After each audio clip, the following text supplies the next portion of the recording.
Hello everyone, जय हिंद। आज TCM channel में बात करने जा रहे हैं हम लोग जो 12th क्लास के लिए जो क्लासरूम टेस्ट होता है उसमें टेस्ट 11 पिछला वीडियो जो डाले थे वो टेस्ट 10 था। आज टेस्ट 11 है और इसी का डिस्कशन करेंगे। तो यही है टेस्ट 11, आज ही के दिन वो है और इसका डिस्कशन ये क्वेश्चन है। आप देखिए, हम हट जा रहे हैं एक बार। जो लोग बनाना चाहते हैं वो बना सकते हैं।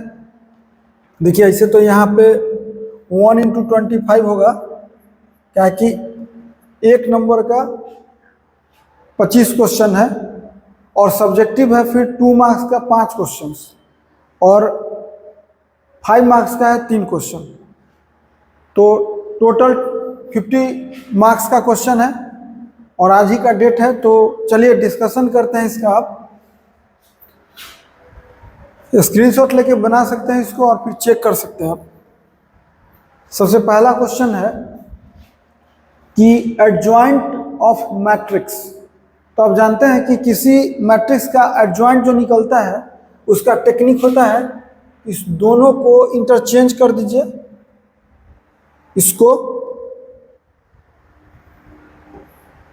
इस दोनों को इंटरचेंज करेंगे तो आएगा 4 और 2 और 25 के जगह -25 होगा।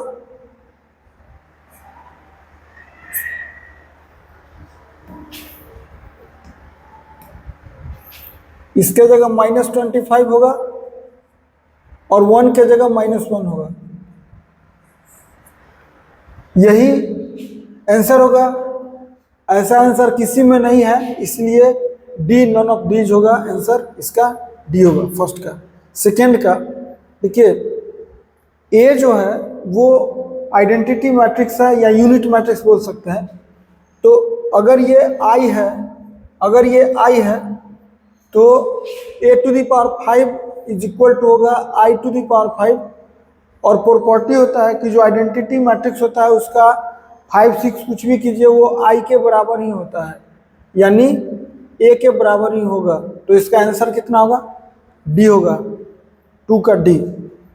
नेक्स्ट थर्ड है, दो मैट्रिक्स इक्वल है। तो दो मैट्रिक्स इक्वल है तो ये इसके इक्वल होगा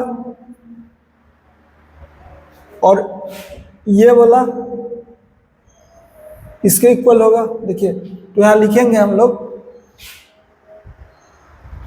लिखेंगे 2a - 7 is equal to a। तो यहां से निकल गया a is equal to 6,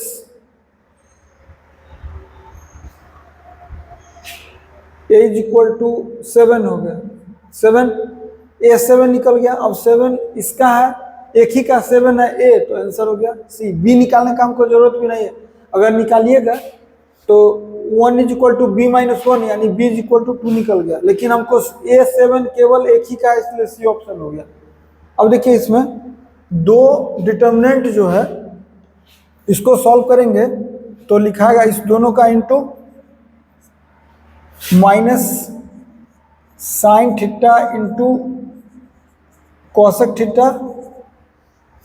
minus इस दोनों का इंटू sec θ इंटू cos θ। क्या होगा? sec θ into cos θ। ट्रिगो का फॉर्मूला आप जानते हैं कि sin θ इंटू cosec θ कितना होता है? 1। तो ये -1 हुआ और ये भी 1 होता है तो ये -1 हुआ, यानी -2। तो आंसर कौन हो गया इसका? -2, सी हो गया। अब देखिए इसमें 5 नंबर है। ये एक मैट्रिक्स है और 2 0 जो दिया हुआ है मैट्रिक्स, देखिए यहां पे हम लिख रहे हैं अभी।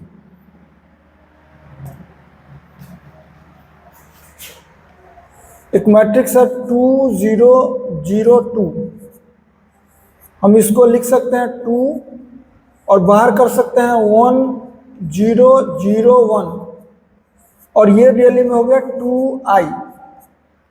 अब हम लोगों को इंटू करना है इसमें किसी भी मैट्रिक्स को आई से इंटू करने पर वही मैट्रिक्स हो जाता है, यानी इसका आंसर जो आएगा, इसका आंसर जो आने वाला है वो 2 आएगा, और ये मैट्रिक्स हुआ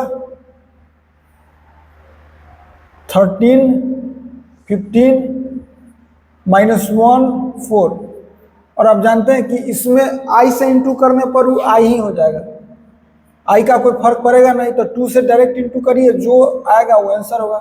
तो 26, 30, -2 और 8, 26, 30, -2 और 8 कौन ऑप्शन है? सी, इसलिए आंसर इसका सी होगा।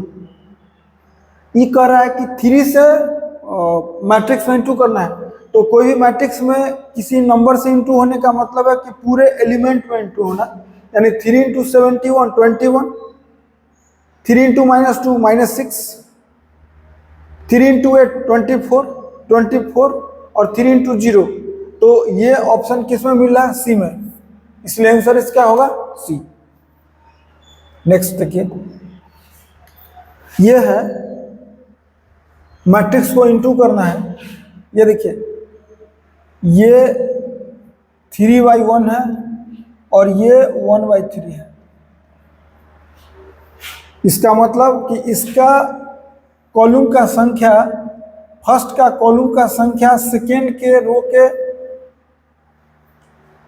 नंबर ऑफ रोज के बराबर होगा। इसका मतलब है कि इस समय ये डिफाइन होगा, इसका निकलेगा, मल्टीप्लिकेशन इसका निकलेगा। तो निकलेगा तो देखिए क्या होगा, और कितना 3/3 ऑर्डर का होगा।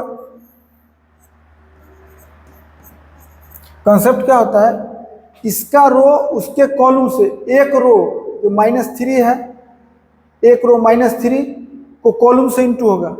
तो देखिए यहाँ ये अगर हम इसको R1 माने, इसको भी R1 माने, ये C1 हुआ, फिर ये R1 है तो ये C1 है, ये C1 है, ये C2 है, ये C3 है। तो कंसेप्ट क्या है, R1 C1, फिर R1 C2, फिर R1 C3, फिर यहाँ अब देखिए सेकेंड, ये सेकेंड रो है, ये अभी R2 है, ये R2 है।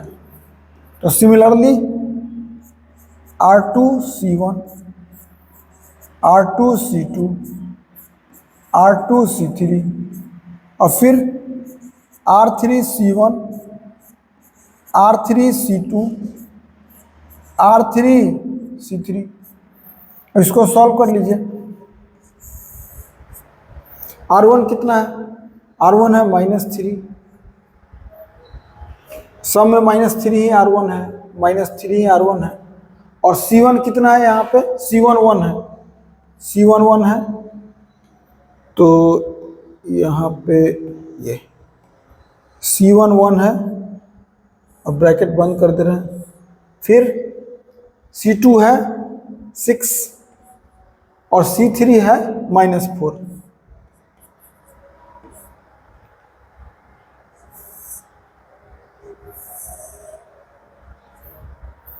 अभी फिर R2 के लिए देखिए, R2 के लिए बनाते हैं। R2 कितना है, 5 है, तो 5 सब जगह लिखाएगा, और R3 भी लिख देते हैं एक बार। तब R3 कितना है, 2, R3 2 लिख दिए। और अब C1 C2 तो यहाँ मालूम है 1 है, 6 है, -4 है, 1 है, 6 है, -4 है।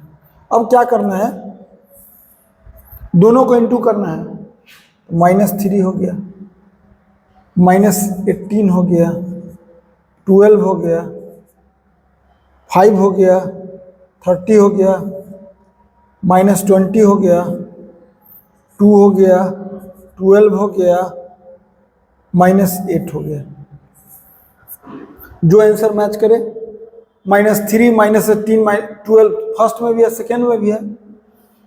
5 30 -20, 5 30 -20 और 2 12 -8 फर्स्ट में ही है, इसलिए आंसर इसका ये होगा, 7 का ए हो गया। अब नेक्स्ट, आप अगर ज़्यादा समझदार हैं, तेज हैं, तो आप डायरेक्ट भी कर सकते हैं। जैसे आप इसको अगर डायरेक्ट बनाना चाहते हैं तो -3 से इंटू करते तो -3, -3 से 6 -18, -3 से -4 12, तो डायरेक्ट कर सकते हैं। हम थोड़ा सा समझा के बनाए हैं, आपकी मर्जी जैसे बनेगी। ए इनवर्स निकालना है, तो ए इनवर्स निकालना है तो आपको पता है कि ए इनवर्स जो होता है वो adjoint of A by determinant A होता है। एडजॉइंट ए निकालने का टेक्निक मालूम है? इस दोनों को इंटरचेंज कर दीजिए तो क्या होगा 6 और 2, और इस यहाँ पे जो -3 है वहाँ पे माइनस लगा दीजिए तो 3 हो गया, और 4 में माइनस लगाइए, ये 3 हो गया, और ये 4 में माइनस लगाए तो -4 हो गया। क्योंकि 3 में पहले से माइनस था तो माइनस माइनस प्लस हो गया। और डिटर्मिनेंट निकालना है तो आपको पता है डिटर्मिनेंट का जो वैल्यू होगा इसका वैल्यू होगा 12 + 12 यानी 24। इस दोनों का इंटू और माइनस इस दोनों का इंटू 24 हो गया। अब यहाँ डिवाइड करेंगे हम किससे? 24 से। अब डिवाइड करके जो आंसर आएगा वो डायरेक्ट आएगा, तो क्या होगा 6/24, 3/24 -4/24 और 2/24, यानी आंसर हो गया 1/4, 1/8, 1/4, 1/8, -1/6 और 1/12, यानी आंसर हो गया इसका बी।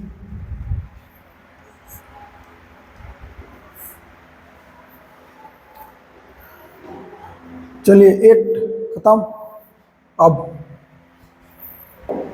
9 कह रहा है कि इफ ए एंड बी दिया हुआ है तो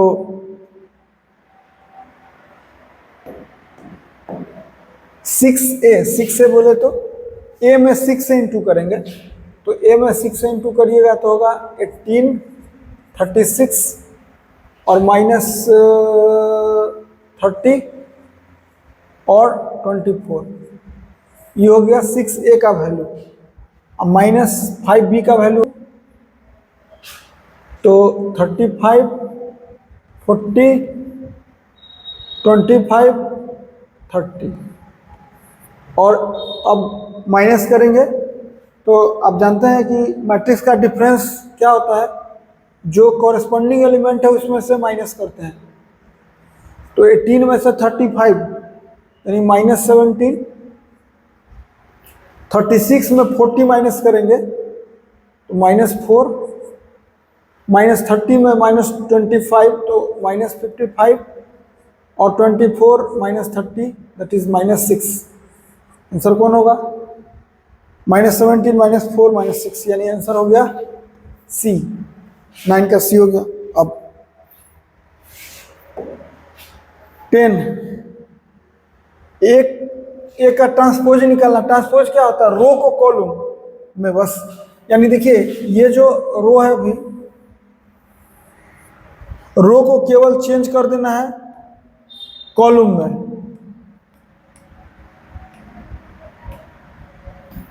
तो रो कॉलम में यानी 2√2, 2√2 0, 2√2 0 इसमें, इसलिए आंसर डायरेक्ट, क्योंकि और किसी में 2√2 0 है ही नहीं कॉलम में, इसलिए हम डायरेक्ट बी बनाएंगे, कुछ नहीं करेंगे। कह रहा है कि the range of the principal branch of tan inverse x, principal branch tan inverse x का जो रेंज होता है वो -π2 से π2 होता है, ओपन, इसलिए डी आंसर होगा इसका। साइन इनवर्स sin 2π3, देखिए साइन इनवर्स हो गया, और sin 2π3 जो होता है वो √3/2 होता है। साइन 120 डिग्री √3/2 होता है।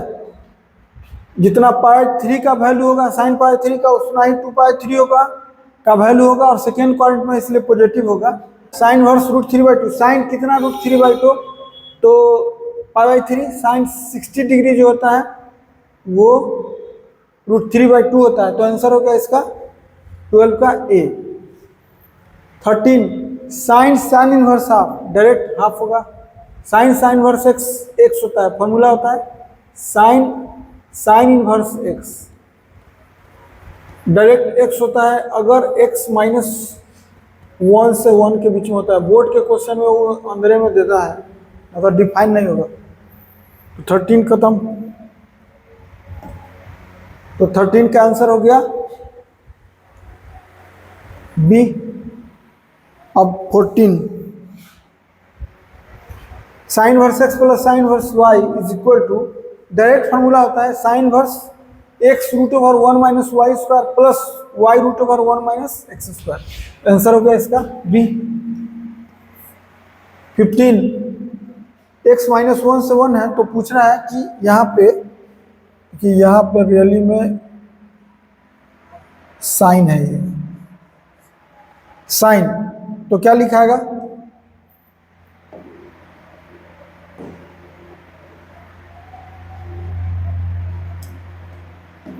लिखाएगा साइन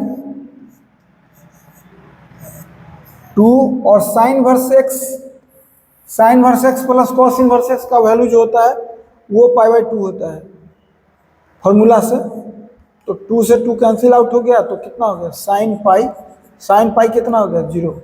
तो आंसर ए। नेक्स्ट 16, फिर से वही कंसेप्ट है इसका, तो हम लोग लिखेंगे इसका वैल्यू लिखेंगे tan 2/3 और tan inverse x plus cot inverse x, इसका जो फॉर्मूला होता है वो होता है π/2।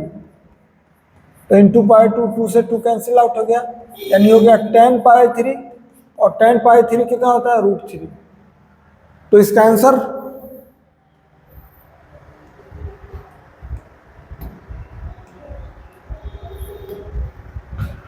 हो गया √3। अब 17 है 2√x का डिफरेंशिएशन। अब जानते हैं 2 तो कांस्टेंट है और √x का डिफरेंशिएशन होता है 1/, का मतलब x। तो 2 से 2 कैंसिल आउट हो गया, तो क्या बचा 1/√x। आंसर ये हो गया। अब कह रहा है fx है x² -1 और gx है 2x + 3, तो g ऑफ fx, इसका मतलब क्या हुआ? इसका मतलब हुआ g ऑफ fx, यानी जहां gx है उसमें x की जगह क्या रखाएगा fx, तो इसका वैल्यू कितना होगा? इसका वैल्यू हो जाएगा 2 और जहां जहां x है वहां fx + 3, और इसका वैल्यू होगा, और इसका वैल्यू हो जाएगा 2x की, fx कितना है? fx है x² + x² -1 और +3, यानी हो गया 2x² + 3 -2, यानी 2x² + 1। Answer 2x² + 1, option A ही है, इसलिए 18 का आंसर हो गया ए। 19 है f R2R is a function, then f inverse R2R will exist if f is 1 1 and on 2। ये फॉर्मूला होता है, डायरेक्टली आंसर होगा सी। बाइजेक्टिव होता है तभी इन्वर्टिबल होता है फंक्शन, तो आंसर हो गया इसका सी। नेक्स्ट क्वेश्चन 20 कह रहा है कि डोमेन बताना है आपको, fx = √x -1। अब जान लीजिए कि इसका जो डोमेन होगा वो होगा x -1 > 0, implies that x > 1। ये एक इक्वेशन हो गया। और सेकेंड वाला का डोमेन होगा 5 - x > 0, implies that x > 5। ये सेकेंड हो गया। डोमेन जो होता है D1, अगर इसका डोमेन D1 है और इसका डोमेन D2 है, तो दोनों का इंटरसेक्शन जो होता है वो D1 intersection D2 final domain होगा, यानी 1 इंटरसेक्शन 2। तो 1 इंटरसेक्शन 2 कैसे निकालते हैं? एक 1 से ग्रेटर, एक 5 से स्मॉलर, 1 पर इक्वल है इसलिए फुल डॉट, अब 5 पर इक्वल है इसलिए फुल डॉट स्मॉलर। अब दोनों में जो मैच इंटरसेक्शन का मतलब वो कैच, यानी x बिलोंग्स टू 1 से 5 मैच कर गया और दोनों पर क्लोज इंटरवल। तो आंसर हो गया इसका डी। अब है 20 हो गया, 20 का डी। 21 ए से बी, ए और बी दिया हुआ, then total number of functions from A to B. A to B अगर फंक्शन पूछा गया है तो इसका ट्रिक होता है, हम लोग सिखाते हैं कि समझिए ए पर से तीर छोड़े तो बी को लगा, तब फॉर्मूला होता है एन बी और टू द पावर, जिसको तीर लगा वो गिर गया नीचे बेस में, पावर हो गया कितना एन ए। तीर लगा वो गिरा तो बेस मन में समझते हैं कि गिरा तो बेस में मतलब नीचे, और ऊपर में एन ए, और इस बार एन बी कितना है, यानी बी में नंबर ऑफ एलिमेंट्स 1 2 3 यानी 3, और ए में नंबर ऑफ एलिमेंट्स 1 2 है, 2 एलिमेंट्स है ए में, तो एन ए हो गया पावर 2, यानी आंसर कितना हो गया 9। यहाँ एन ए मतलब number of elements in A, n B मतलब नंबर ऑफ एलिमेंट्स इसमें काम करना है तो 3, आंसर निकालिए। तो आंसर इसका कितना हो गया ए 21। 22 ए दिया हुआ है, कर्ली ब्रैकेट होगा, ध्यान रखना है थोड़ा सा, यहाँ कर्ली ब्रैकेट होता है वो ध्यान रखिएगा। ये है ए है, ए बी और बी है 1 2 3, then total number of 1 1 functions from A to B. 1 1 function का फॉर्मूला जो होता है वो होता है NPR होता है। नंबर ऑफ 1 1 फंक्शन का फॉर्मूला होता है NPR, जहां n बड़ा होगा और r छोटा होगा। तो n काउंटिंग में 3, NB यहाँ पर 1 2 3 है तो 3 ऊपर और P और NA नीचे 2, 3P2। 3P2 का वैल्यू कितना होता है, तो हम जानते हैं कि NPR का वैल्यू क्या होता है, फैक्टोरियल 3 बाई फैक्टोरियल 3 माइनस 2। दो तरीका होता है बनाने का, फैक्टोरियल 3 बाई फैक्टोरियल 3 माइनस 2 एक तरीका। दूसरा तरीका कि 3 लिखिए और उससे एक कम 2 है तो एक कम तो 2, यानी 6 ऐसे भी निकालिएगा तो कितना आएगा फैक्टोरियल 3 बाई फैक्टोरियल 1। फैक्टोरियल 1 1 होता है, ये होता है 3 इंटू 2 इंटू 1 बाई 1 यानी 6, यानी आंसर हो गया कितना 6। तो 22 का हो गया 6। अब कह रहा है 23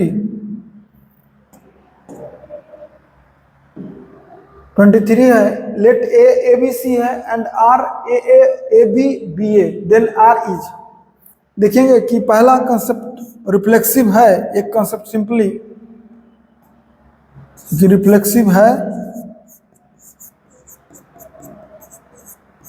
नहीं है। क्यों नहीं है, क्योंकि बी और C does not belongs to R, इसलिए रिफ्लेक्सिव फेल हो गया, रिफ्लेक्सिव नहीं हुआ।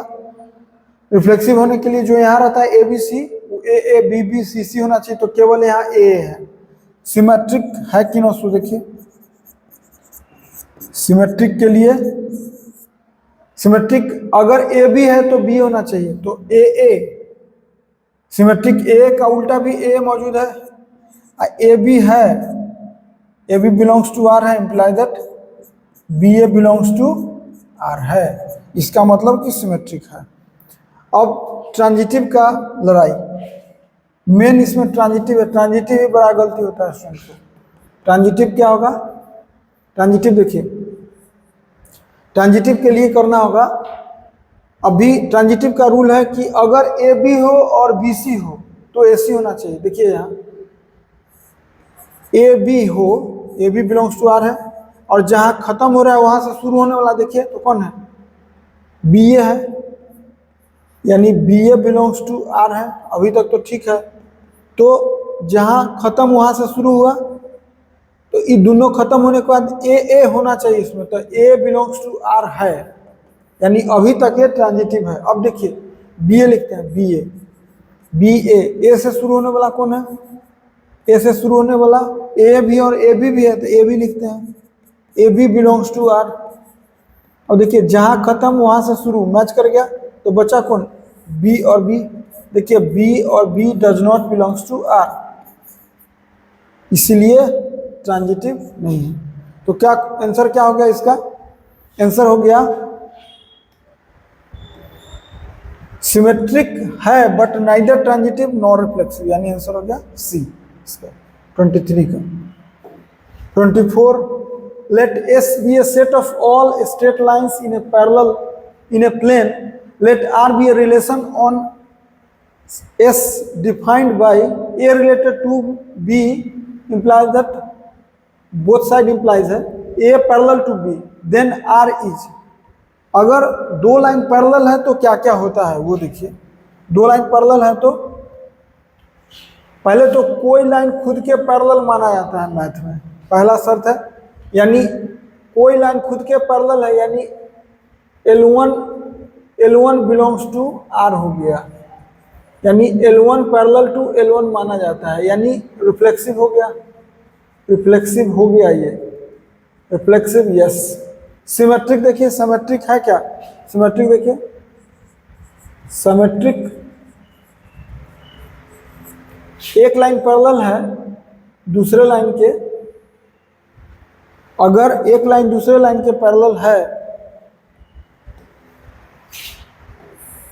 यानी L1 अगर पैरेलल है L2 के इंप्लाइज दैट L2 भी पैरेलल है L1 के।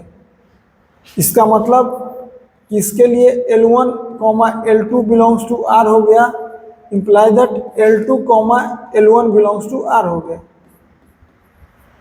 इसका मतलब सिमेट्रिक भी है। अब ट्रांजिटिव देखना है, transitive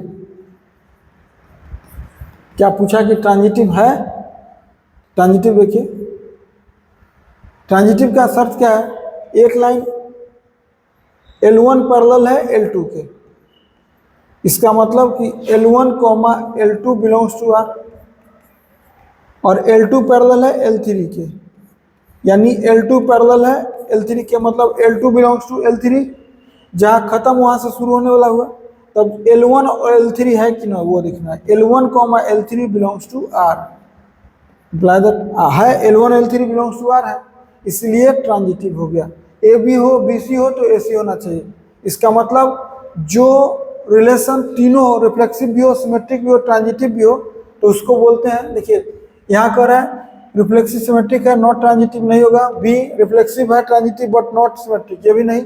C symmetric and transitive but not reflexive, D answer होगा। एन इक्विवेलेंस रिलेशन, इक्विवेलेंस है, हो गया।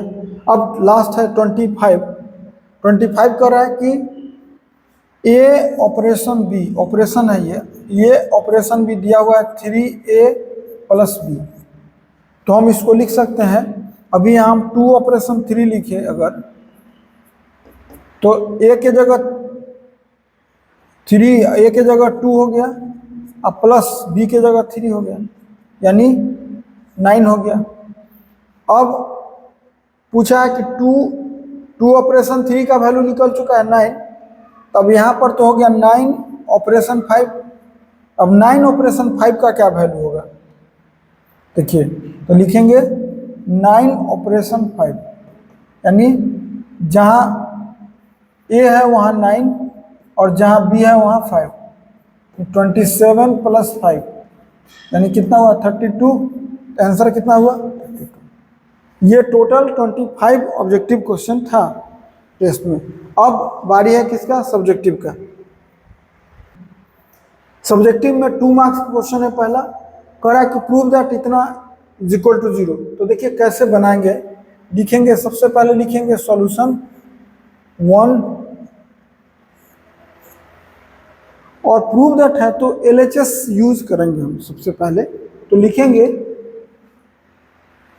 हेयर LHS, ये डॉट नीचे देते हैं हमेशा। LHS कितना होगा, LHS है 1 1 1 कॉलम में, फिर दूसरा कॉलम है A B C, और तीसरा कॉलम है बी प्लस सी, सी प्लस ए प्लस बी। यही हम लोग का LHS। जीरो लाना है, इसका मतलब जीरो सबसे इजी होता है, या तो सब जीरो ला दीजिए किसी रो में, या दो रो या दो कॉलम आइडेंटिकल करा दीजिए। ऐसे एक्सपेंड से भी बनेगा, लेकिन एक एक्सपेंड से बनेगा डायरेक्ट। दूसरा 1 1 है तो R1 में से R2 माइनस कर दीजिए और R2 में से R3। और तीसरा उपाय है कि हम लोग C2 और C3 को अगर हम ऐड कर दें तो देखिए अभी क्या होता है। यहाँ हम लिखते हैं, हम लोग करने क्या जा रहे हैं, इसको रख दे रहे हैं 1 1 1 में कोई चेंज नहीं कर रहे हैं, ABC में कोई चेंज नहीं कर रहे हैं, और A को B प्लस C में ऐड कर दे रहे हैं। तो क्या होगा, A plus B plus C, क्या होगा A plus B plus C, ये क्या होगा A plus B plus C। किए क्या वो लिख देंगे, एग्जाम में रहेंगे तो हम लिखेंगे क्या किए, लिखेंगे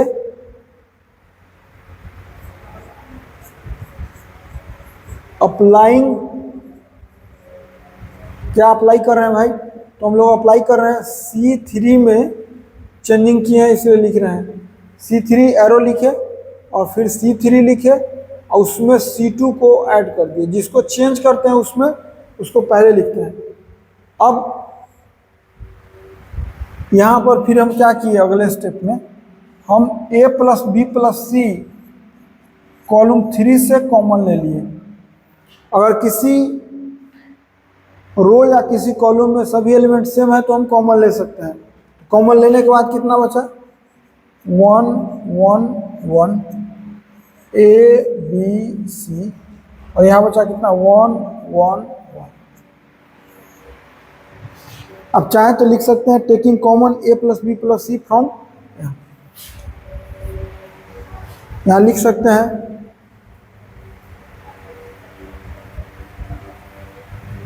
टेकिंग कॉमन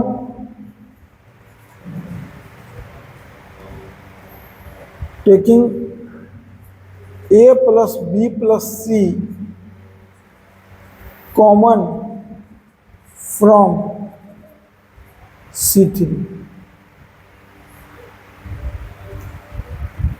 अब इसका value A plus B plus C into 0 होगा,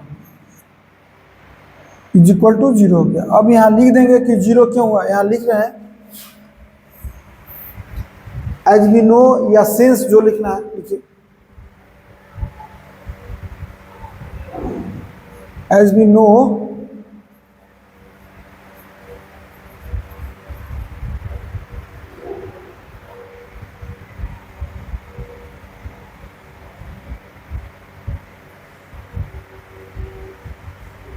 if 2 इतना ना लिखेंगे, since C1 and C3 are identical, हो गया बस, इसलिए 0 हो गया। और 0 हो गया मतलब RHS हो गया, RHS हो गया,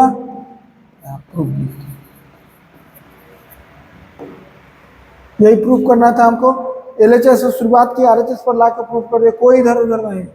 बहुत लोग लिखने लगते हैं कुछ कुछ, सब कुछ नहीं, सीधे हो गया, इतना लिखना आपको, आंसर आ गया, पहला खत्म। सेकेंड कह रहा है कि इफ A, B दिया हुआ है then find AB if possible. देखिए देखिए इसको कैसे बनाएंगे, लिखेंगे सबसे पहले सॉल्यूशन टू, सबसे पहला का सबसे पहला जो है इंफॉर्मेशन लिखना है यहाँ, तो लिखेंगे हेयर गिवन। सबसे पहला काम क्या दिया हुआ है, A दिया हुआ है, A लिखे 0, एग्जाम में हम रहेंगे तो लिखेंगे 0 1 2 1 2 3 2 3 4, ये हो गया। फिर एंड B बी क्या लिखना है, बी है 1 -2 -1 0 2 -1। अब देखिए ए का जो ऑर्डर है वो 3/3 है, बी का ऑर्डर कितना है, 3 रो है, 3 रो, और कॉलम कितना है, 2। ऐसे ऐसे कॉलम होता है, वर्टिकल में जो होता है वो कॉलम होता है, और इसमें 1 2 3 रो और 1 2 3 कॉलम, तो इसलिए 3/3 हो गया। और इसमें 1 2 3 3 रो और 1 2 कॉलम, 3 रो और 2 कॉलम हो गया। अब देखिए इसके कॉलम की संख्या इसके रो के इक्वल है, लिखेंगे कि since number of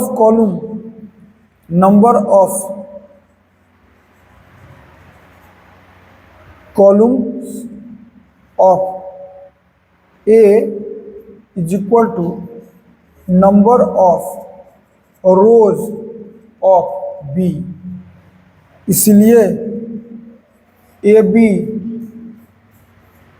is defined या पॉसिबल, लिखेंगे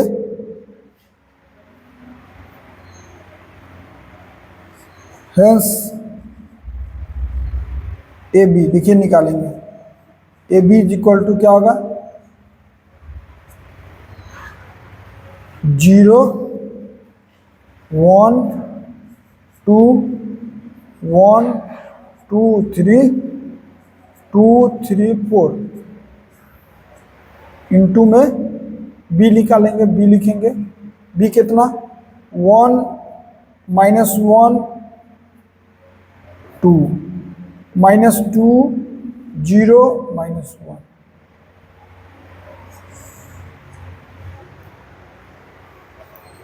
अब इंटू करेंगे इसको,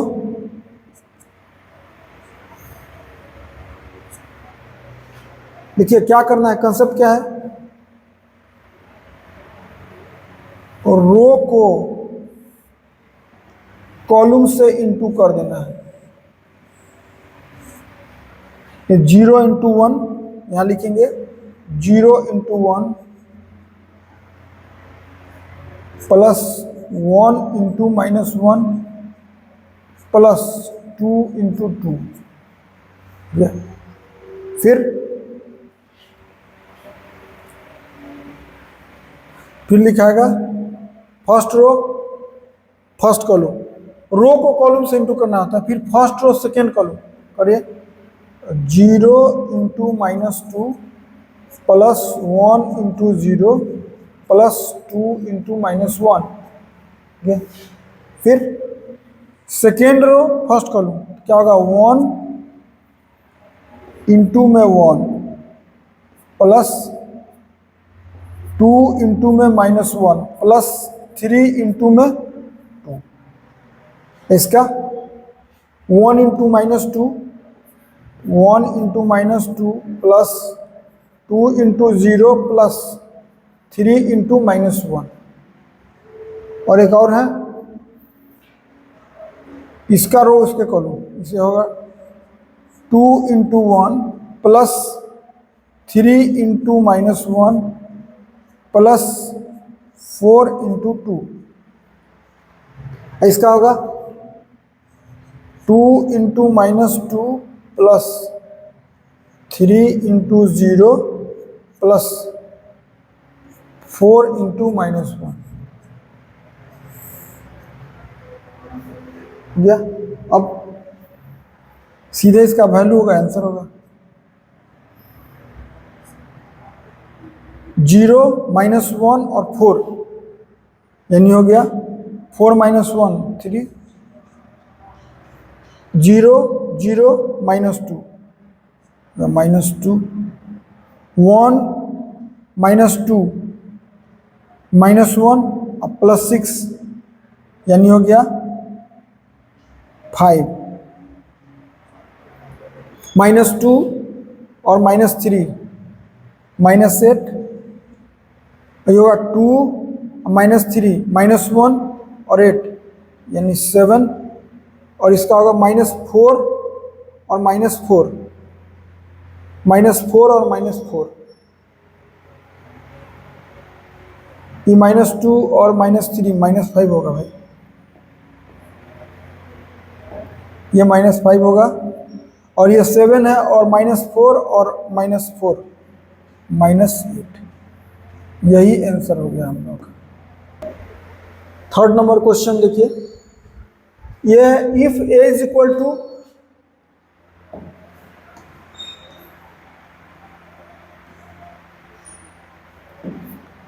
if A is equal to -3 3 -1 2 और बी है -1 0 1 4, देन फाइंड 3a + 2b का ट्रांसपोज है। तो देखिए कैसे बनाएंगे, लिखेंगे सॉल्यूशन नंबर है 3, लिखेंगे पहले तो गिवन इंफॉर्मेशन लिख देंगे, लिखेंगे हेयर गिवन, जो गिवन इंफॉर्मेशन है सबसे पहला काम लिखना है। क्या क्या लिखना, ए दिया हुआ है -3 3 -1 2, बी दिया हुआ है, बी दिया हुआ है,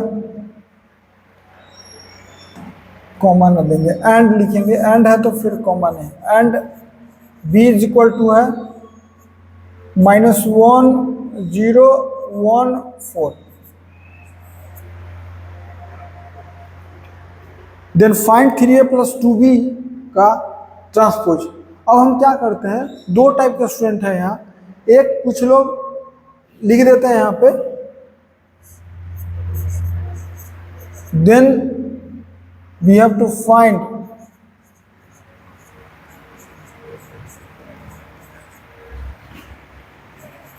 3a + 2b का ट्रांसपोज। अब हम लोग क्या करेंगे, 3a + 2b अलग अलग करके ऐड कर लेंगे और लास्ट में निकाल लेंगे। अब लिखेंगे now 3a is equal to, जो a है उसमें 3 से इंटू 3 -3 3 -1 2, क्या होगा -6 6 -2 4, and 2b is equal to 2 into b में -1 0 1 4, आंसर कितना होगा -2 0 2 8। अब लिखेंगे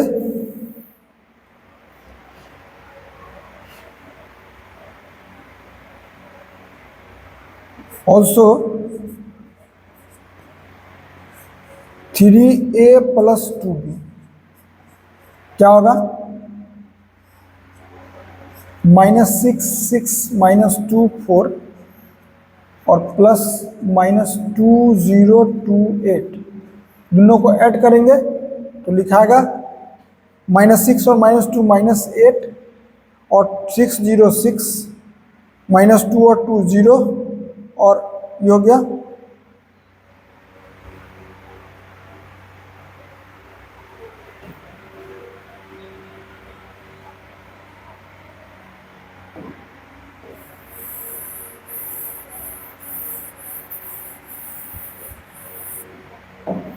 लिखेंगे नाउ 3a + 2b एक बार में लिखेंगे। 3a कितना है, a है -3 3 -1 2, अब प्लस 2b कितना है 2, और लिखाएगा b कितना -1 0 1 4, इसका वैल्यू होगा -9 9 -3 6, इसका वैल्यू होगा -2 0 2 8, अब इसको लिख सकते हैं आप।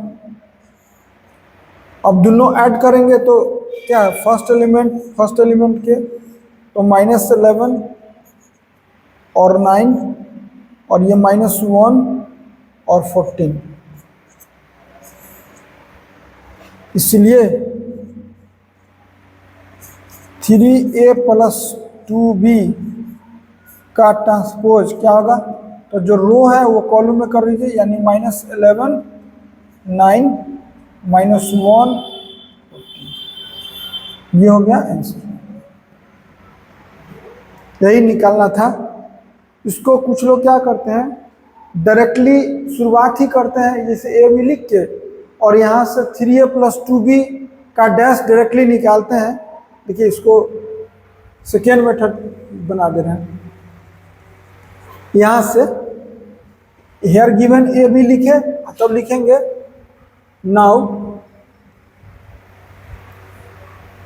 3a + 2b डायरेक्टली निकालते हैं। डायरेक्ट पहले निकाल लेते हैं अंदर 3a + 2b, इसका वैल्यू डायरेक्ट निकालेंगे यहाँ से ऐसे 3a कितना है -3, जो हम यहाँ लिख रहे हैं ना सेम ये पूरा लिखना होगा, -3 3 -1 2 + 2 × -1 0, बहुत लोग ऐसे भी बनाते हैं,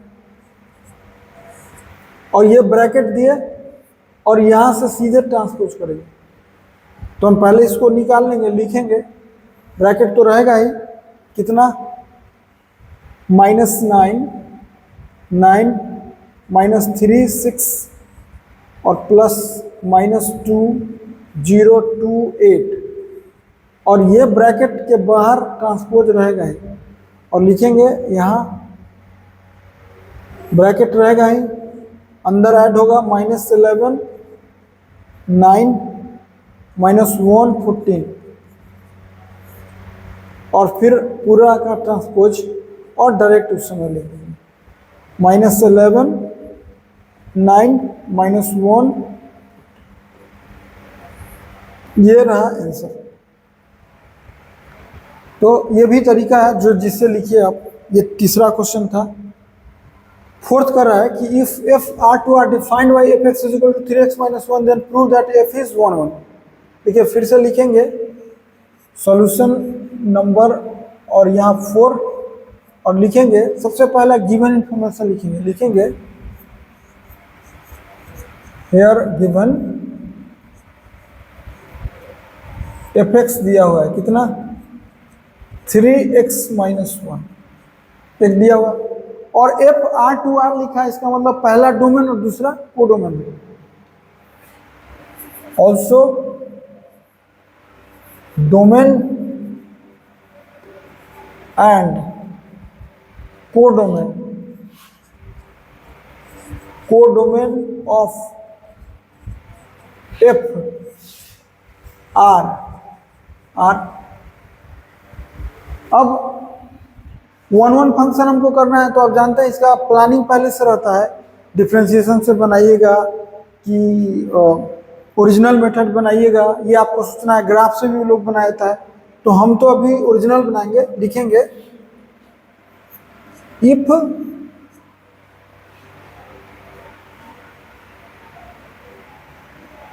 एक उपाय कर सकते, लिख सकते हैं then we have to proof, ऐसा लिखिए। यहाँ लिख दे रहे हैं then we have to prove f is 1 1।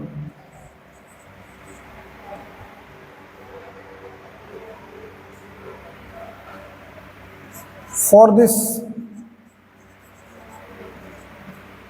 if यही ओरिजिनल मेथड है, fx1 = fx2। देखिए हम सिखाते हैं क्लास में भी स्टूडेंट को, fx1 = fx2 हो जाए, और यहाँ लिखना है x1 और x2 जो लिखे हैं कहाँ से आया है वो लिख देना है। x1 x2 belongs to r, जो डोमेन रहेगा, बहुत के न आता है डोमेन ना क्वेश्चन में, तो यहाँ जिक्र नहीं किया डोमेन का, सीधे लिख दिया बिलोंग्स टू डोमेन, अपना समझ टीचर जो देखेंगे उनको समझना है कि डोमेन क्या है। आज समझदार है तो डायरेक्ट लिखिए x1 x2 belongs to R।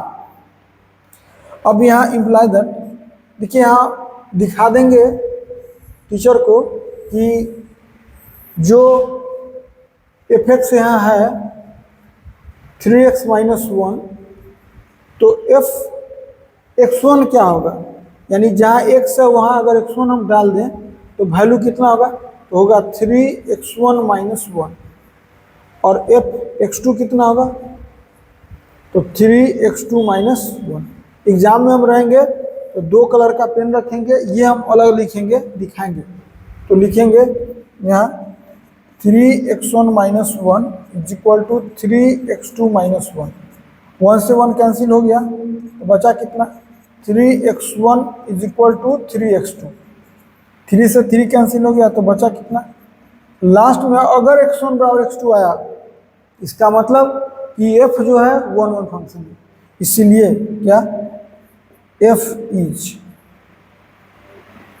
N 1 1 function. यही प्रूफ करना है, प्रूफ हो गया।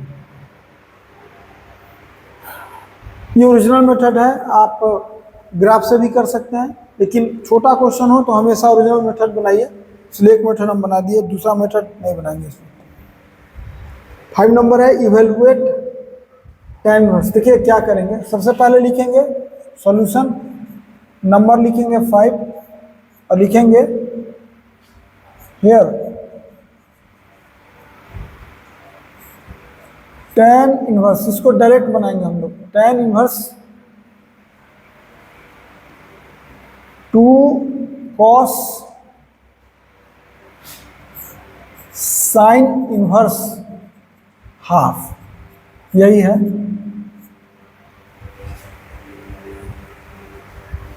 इसको हम डायरेक्ट बनाएंगे। कैसे बनाते हैं लिखने का तरीका देखिए, सामने लिखेंगे tan इनवर्स लिखे, और जो ब्रैकेट है वो अभी रहने देते हैं, 2 सही है, cos भी सही है, और जो ब्रैकेट के अंदर है साइन इनवर्स हाफ जो होता है वो होता है π/6। तो हम एक ब्रैकेट हटा रहे हैं अभी, यहाँ डायरेक्ट लिख रहे हैं π/6 और एक ब्रैकेट बड़ा भी दे दे रहे हैं, और यहाँ लिख दे रहे हैं कि सिंस साइन इनवर्स हाफ जो है वो π/6 होता है। अब tan इनवर्स रहेगा, और इस ब्रैकेट के अंदर में देखिए 2 इंटू cos π/6 जो होता है वो √3/2 होता है, तो यहाँ लिख देंगे √3/2। 2 से 2 कैंसिल आउट हो गया, क्या बचा आप tan इनवर्स और √3, और tan इनवर्स √3 का मतलब tan कितना √3, तो tan कितना √3 तो होता है π/3।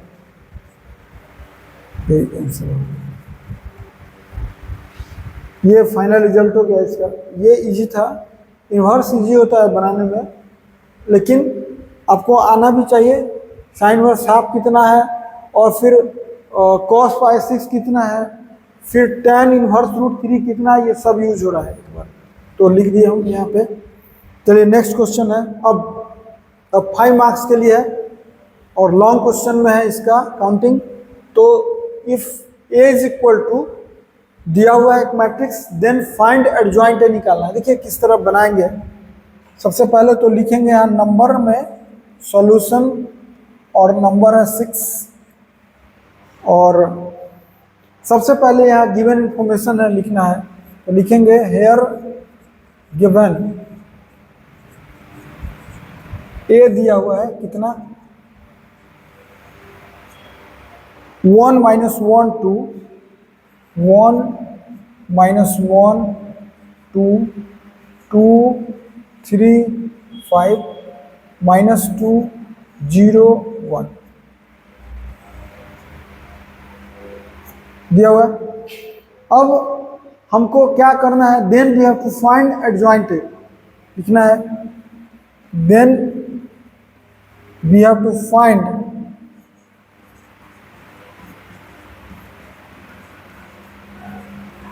Adjoint A. For this we have, देखिए लिखेंगे फॉर दिस वी हैव, हम लोग के पास क्या है वो लिखने जा रहे हैं। तो हमको को फैक्टर निकालना है, तो अभी लिखेंगे हम सबसे पहले 1 का को फैक्टर। क्या लिखेंगे? वी हैव को फैक्टर ऑफ 1, यही है। आप चाहें तो इसको कैपिटल A11 कर सकते हैं, 9 भी लिख सकते हैं। को फैक्टर ऑफ 1 कितना होगा? तो को फैक्टर निकालने में क्या होता है कंसेप्ट, पहला नंबर तो एक दिमाग में रख लीजिए कि अल्टरनेट प्लस माइनस प्लस से लिख लेते हैं, minus plus minus plus minus plus. अभी 1 के जगह कितना है? प्लस है, तो हम यहाँ प्लस लिख दिए। फिर 1 जिस रो में है और जिस कॉलम में उसको डिलीट कर दीजिए, और जो भी है उसको डिटरमिनेंट के फॉर्म में लिखिए 3501। तो क्या लिखेंगे? 3501 यहाँ लिखेंगे 3501। यहाँ वैल्यू कितना होगा? अभी दोनों का इंटू 3 माइनस 0, 3 माइनस 0 यानी एक तो निकल गया। को फैक्टर ऑफ 1 निकल गया। आप देखिए को फैक्टर ऑफ -1 कितना है? A12 1 to 9 भी लिख सकते हैं, कोई दिक्कत नहीं। -1 के जगह देखिए, इसके जगह यहाँ क्या है? -1 है, तो -1 के जगह -1 है, माइनस है, इसका मतलब यहाँ हम सबसे पहले माइनस लिखेंगे और इसको डिलीट करिए, इसको डिलीट करिए। डिलीट करने के बाद जिस रो में जिस कॉलम में डिलीट करने के बाद 25 माइनस 21 यानी क्या लिखेंगे? 25 माइनस 21 वैल्यू कितना होगा? -2 प्लस 10 दैट इज -12। ये हो गया A12। फिर को फैक्टर ऑफ 2 यानी A13 कितना होगा? अब देखिए 2 के जगह यहाँ प्लस है, तो हम यहाँ सबसे पहले प्लस करेंगे और यहाँ लिखेंगे। ये डिलीट, क्या बचा? 23 माइनस 20, 23 माइनस 20, 23 माइनस 20 निकलेगा 0 प्लस 6 यानी कितना हुआ? 6। अब फिर को फैक्टर ऑफ ये 2, इस 2 का यानी ये कितना है? A21 है। A21 का 2 के जगह क्या है? माइनस। देखिए यहाँ 2 है और यहाँ क्या है? माइनस है, तो यहाँ हम सबसे पहले लिखेंगे माइनस और फिर डिटरमिनेंट 2 में ये डिलीट और ये डिलीट, क्या बचा? -1201 -1201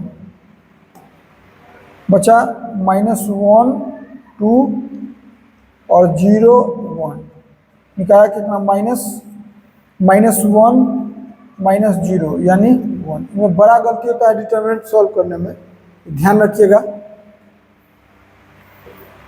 अब को फैक्टर ऑफ 2 निकल चुका है 3,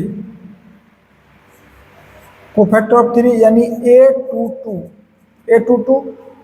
के जगह प्लस है, तो यहाँ प्लस और डिटरमिनेंट में देखिए A22 यानी 3 का, इसका ये डिलीट और ये डिलीट, क्या बचा? 1 2 माइनस 21 1 2 माइनस 21 1 2 माइनस 21 1 2 माइनस 21 और यहाँ वैल्यू कितना होगा? 1 प्लस 4 यानी हो गया कितना? 5।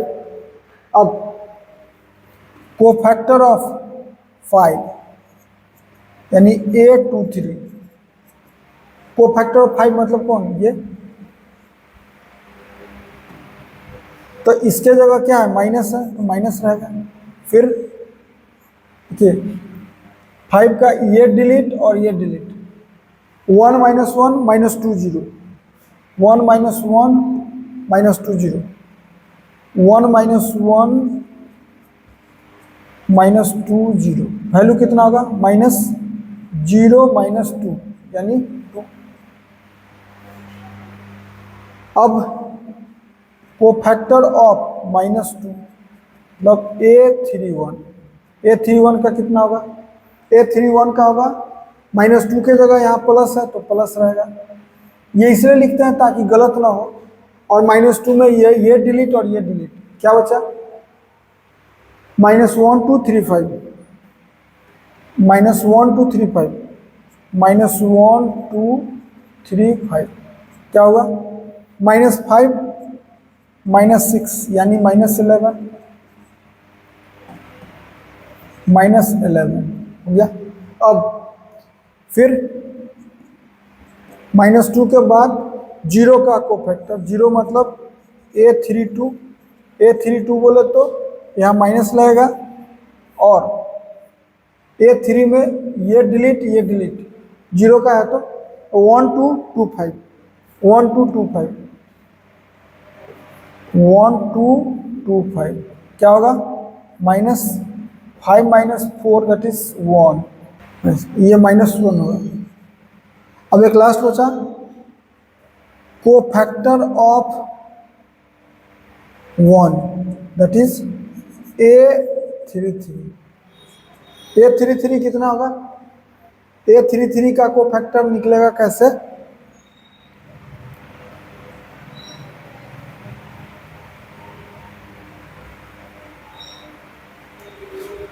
पहले तो यहाँ प्लस होगा और ये डिलीट और ये डिलीट, 1 माइनस 1 2 3 यानी क्या लिखाएगा 1 माइनस 1 2 3 क्या होगा 3 और प्लस 2 यानी 5। अब देखिए हम तो इसी में बना देंगे, नहीं तो नीचे लिख सकते थे, इसमें लिख दे रहे हैं हम। इसलिए एडजॉइंट ए देखिए किस तरह लिखेंगे, एक मैट्रिक्स लिख देंगे पहले, मैट्रिक्स लिख दीजिए कितना है, मैट्रिक्स लिख देंगे पहले और उसका ट्रांसपोज करना नहीं भूलेंगे क्योंकि इसमें यही गलती होता है। तो हो गया 3 -12 और 6, फिर 1 5 2, फिर -11 -1 और 5, इसी का ट्रांसपोज कर दीजिएगा तो आंसर होगा, यहाँ होगा ट्रांसपोज कर दीजिए। ट्रांसपोज में क्या होता है, जो रो है, जो भी रो है, जो रो है यहाँ पे वो कॉलम में हो जाएगा, यानी 3 -12 6 1 5 2, जो भी रो है वो कॉलम में, -11 -1, यही आंसर हो गया। By using properties of determinant prove that, proof करना है फिर से। चलिए सबसे पहले लिखते हैं सॉल्यूशन, नंबर लिखते हैं 7 और प्रूफ करना है तो LHS RHS से किया जा सकता है। प्रॉपर्टी तो हम लिखते हैं हेयर LHS से शुरुआत करेंगे, LHS कितना है, LHS है ABC BCA CAB,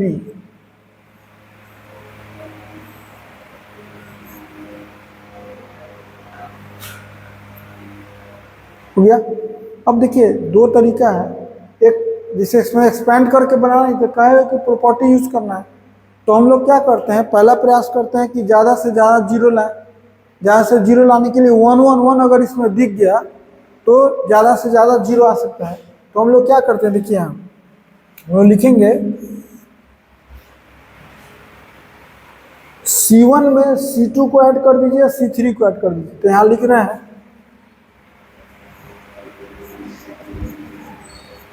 अप्लाइंग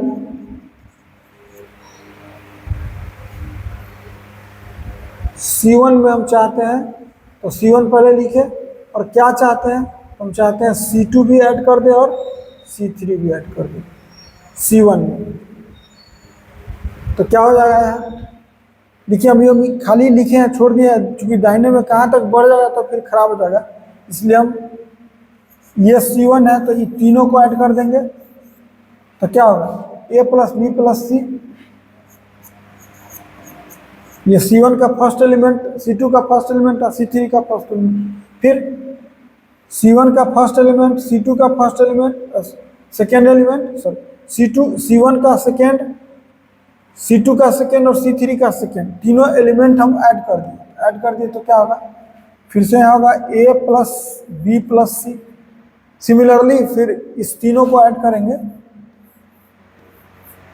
तो फिर क्या होगा, A plus B plus C, क्या आएगा A plus B plus C, क्या गया, और यहाँ पर B C A C A B हो गया। अब हम क्या करते हैं, कॉमन ले लेते हैं, फर्स्ट कॉलम से कॉमन ले लेते हैं A plus B plus C। बहुत लोग A plus B plus C ऐसे लिखते हैं, ब्रैकेट के साथ लिखेंगे, और यहाँ बचेगा क्या, यहाँ बचा 1 1 1 B C A C A B। किए क्या है, ये है taking A plus B plus C common to किससे, C1 लिख दिए। अब लिखेंगे,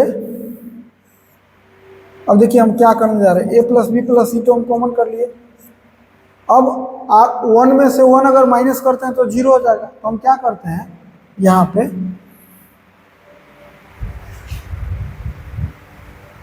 अप्लाइंग, क्या अप्लाई करते हैं, R1 में से R2 को माइनस करते हैं। ये R1 है अपना सबका और ये R2 है, इसमें माइनस किया तो 1 माइनस 1 0 होगा, B माइनस C हो जाएगा, C माइनस C हो जाएगा। तो क्या करेंगे, R1 में R2 माइनस कर रहे हैं एंड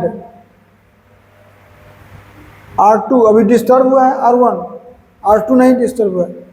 नियम है कि जो डिस्टर्ब हुआ है उसको कुछ नहीं कर सकते, तो R2 में से फिर माइनस R3 करिए। यहाँ 1 माइनस 1 0, यहाँ हो गया B माइनस C, यहाँ हो गया C माइनस A, लिख दिया C माइनस A। फिर R2 में से ये R2 है और ये R3 है, तो हम इसमें से माइनस करेंगे दोनों में से, तो होगा 1 minus 1 0, C minus A minus B, और यहाँ 1 AB। अब हम लोग फर्स्ट कॉलम के लॉन्ग एक्सपेंड कर देते हैं, तो क्या होगा, आप जानते हैं कि एक्सपेंशन में क्या होता है, एक्सपेंशन में होता है कि 0 इंटू को फैक्टर ऑफ 0 प्लस 0 इंटू को फैक्टर ऑफ 0 प्लस 1 इंटू को फैक्टर ऑफ 1। तो देखिए लिखेंगे, अब यहाँ लिखेंगे, यहाँ इंटू में 1 इंटू, यहाँ लिखेंगे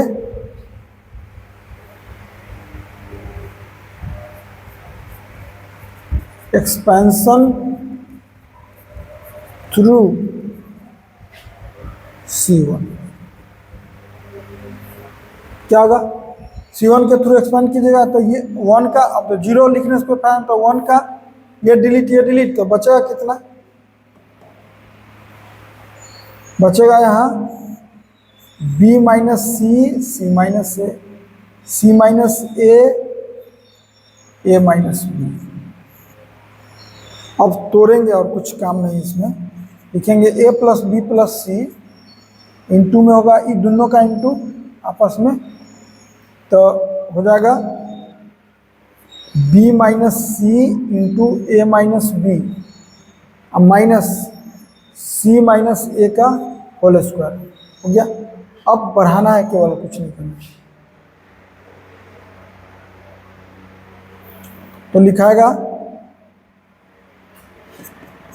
ए प्लस बी प्लस सी, अब इंटू करना है, तो A B minus B square minus C A plus B C minus C square minus A square plus 2ac।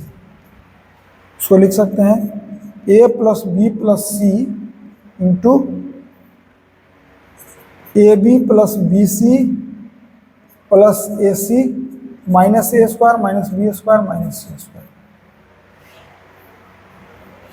इसमें माइनस कॉमन लीजिएगा तो होगा A plus B plus C into A square plus B square plus C square minus A B minus B C minus A C.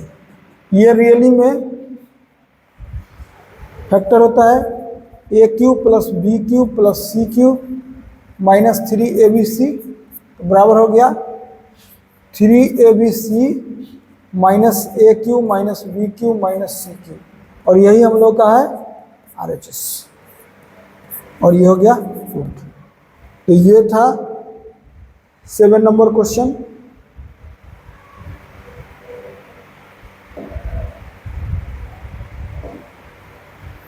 ये है 8, last है।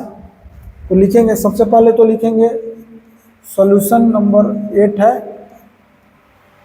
और prove that है, तो फिर से लिखेंगे हेयर LHS। सबसे पहला काम LHS कितना है, तो tan इनवर्स 2/11 है, tan inverse 2/11 plus tan inverse 7/24, यही LHS है। अब देखिए इसमें क्या करेंगे, रियली में फॉर्मूला एक होता है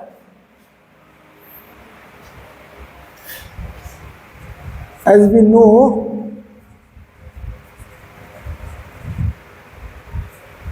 tan inverse x plus tan inverse y is equal to tan inverse होता है x plus y upon 1 minus x y. हम लोग टीचर हैं इसलिए हमको पता है कि xy लेस देन 1 होना चाहिए। स्टूडेंट ये लिखता भी नहीं है, xy लेस देन 1 नहीं भी लिखेगा तो चलेगा, बोर्ड में चल जाएगा काम खत्म हो जाएगा। क्योंकि रूल है कि जो x है tan इनवर्स के बगल वाला और tan इनवर्स के सेकेंड tan इनवर्स के बगल वाला दोनों को इंटू करने पर 1 से स्मॉलर होना चाहिए, तभी फॉर्मूला लगेगा, नहीं तो नहीं लगेगा। दोनों को इंटू कीजिएगा तो 1 से छोटा है, लेकिन स्टूडेंट इतना नहीं सोचता है, सीधे अपना बनाया, ठीक भी है। tan इनवर्स यही हम लोग का काम x का कर रहा है और ये काम कर रहा है y का, तो इसके हिसाब से क्या लिखाएगा 2/11 प्लस 7/24, ये न्यूमरेटर में हो गया, और डिनोमिनेटर में होगा 1 माइनस फिर 2/11 इंटू 7/24।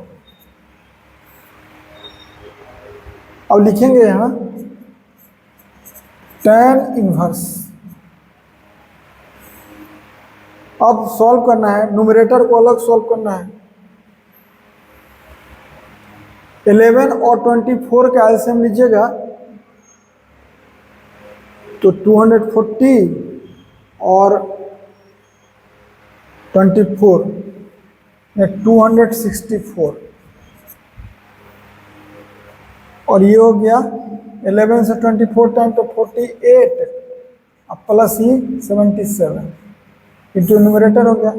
डिनोमिनेटर में फिर 264 ही एलसीएम होगा, और यहाँ होगा 264 माइनस 14 और पूरा ब्रैकेट बंद। फिर लिखाएगा tan inverse 64 to 64 gap cancel हो गया, क्या बचा 48 और 77 125 और इधर 250, 2 टाइम कटेगा तो ये होगा 10 इनवर्स हाफ। यही हम लोगों का RHS है। ये हो गया। चलिए, तो पूरा डिस्कशन हो गया। आज के लिए इसमें इतना ही। थैंक्स।